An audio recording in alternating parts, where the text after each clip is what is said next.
Saudara, terima kasih Anda masih bersama kami dalam Berita Banten. Bagi Anda yang baru saja bergabung, kami hadirkan kembali 3 berita utama hari ini. Akibat remblong truk tabrak minibus di Tanjakan Bangangah, Kabupaten Pandeglang.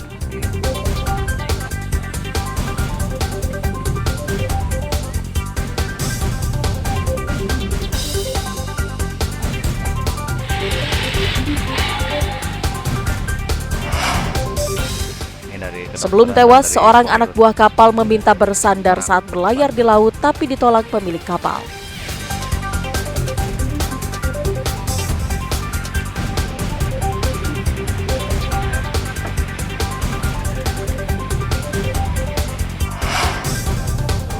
Bermain bagus di Piala AFF U19, pemain timnas dapat penghargaan.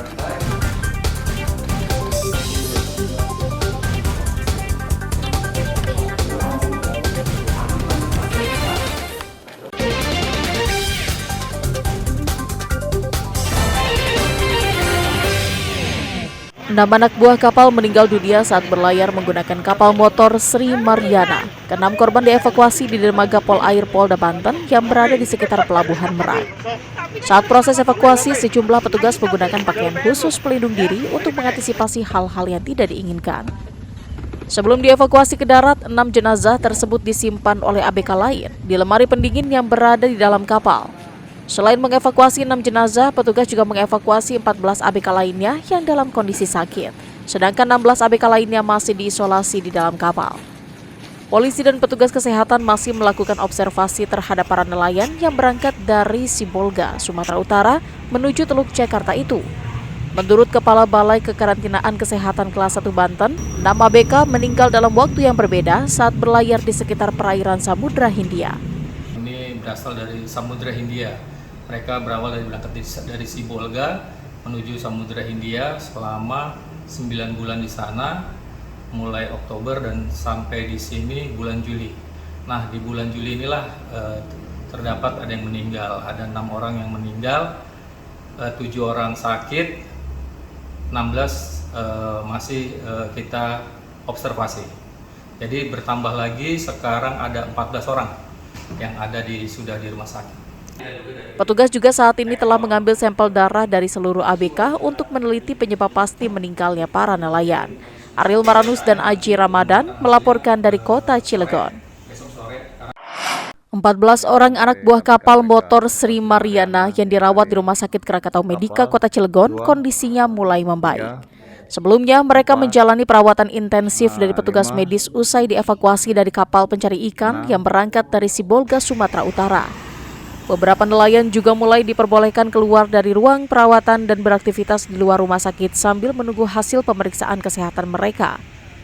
Menurut salah seorang anak buah kapal motor Sri Mariana yang berasal dari Kabupaten Lebak, mereka sebelumnya mengalami gejala sakit bagian sendi sampai kaki hingga mengalami sesak nafas yang mengakibatkan 6 orang rekan yang meninggal dunia saat perjalanan menuju Teluk Jakarta. Mereka secara bergantian saling menolong rekannya dengan obat-obatan yang minim. Sakit, bisa menyerang ke sesak napas. Tapi yang saya herankan, yang sehat kok dengan penyakit yang sama sesak napas langsung meninggal.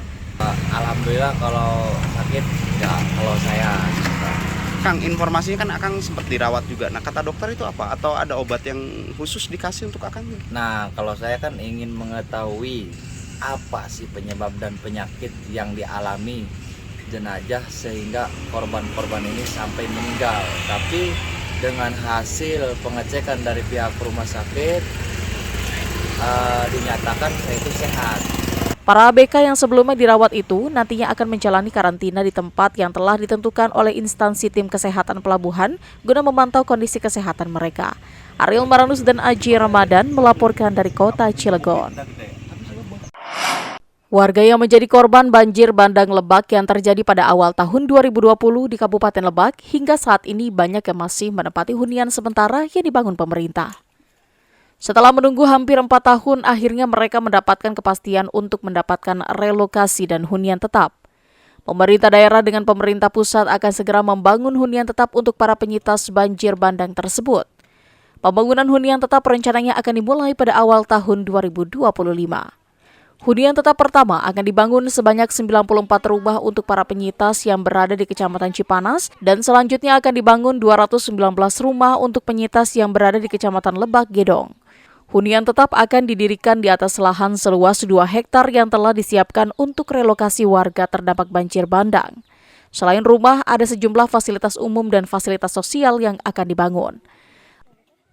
Dapat disampaikan memang untuk yang Cipanas itu kita dari awal sudah menganggarkan untuk pembelian lahan, kemudian penataan.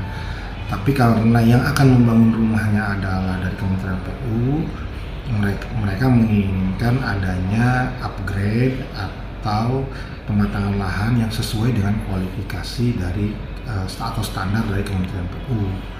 Bencana banjir bandang di Kabupaten Lebak terjadi pada tahun 2020 lalu. Ada 5 kecamatan terdampak akibat bencana ini.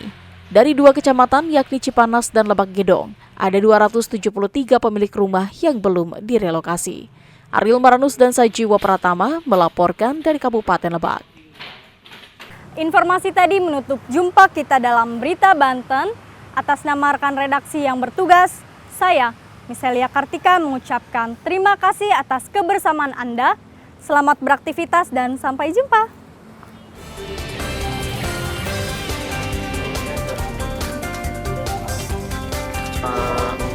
Selamat